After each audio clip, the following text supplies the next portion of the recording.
serially based movie, would you do it? I think it would work. Yes. Yes, I've actually pitched a lot of story ideas to Steve.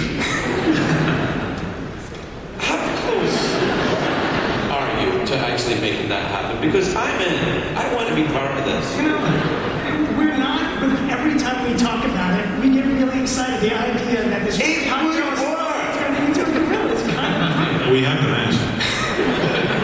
When we worked on the episodes where that show was talked about, every time I fake orangutan here.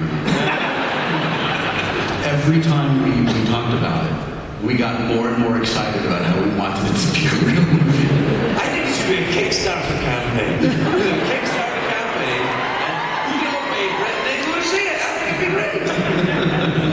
And Kaylee loved having that Eric Luke session. That's not the way I remember it.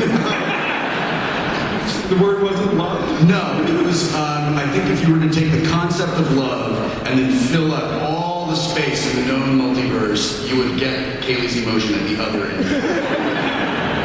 Well, you play yourself, of course, on the show. How close is that to who you are? Are you really, because, you know... I am not as evil, as far as anyone knows, as evil Will Wheaton started out.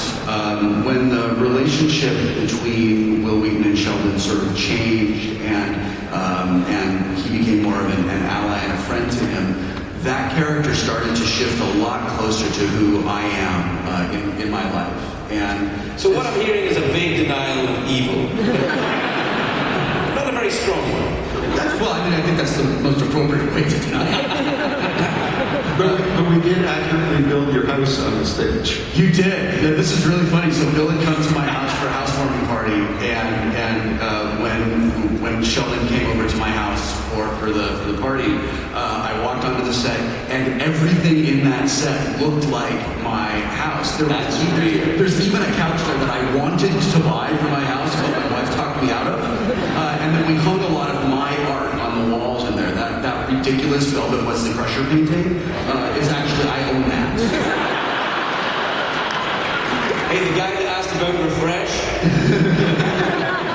he's the real deal too. Let me throw the questions back to the floor.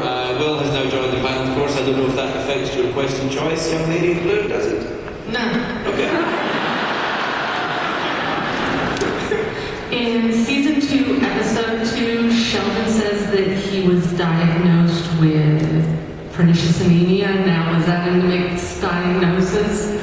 Or does he actually have to get shots every week? Because I do. We guessed that. Sheldon is a hypochondriac, and I think that a lot of the things that he claimed when it gets to medical stuff, and we saw it when Leonard was dating a doctor, he does a lot of, if he says diagnosed with, that may have been by himself.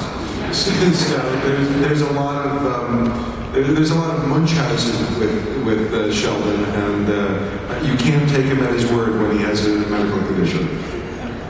But he is not crazy according to whoever his mother took him to. There you are, and the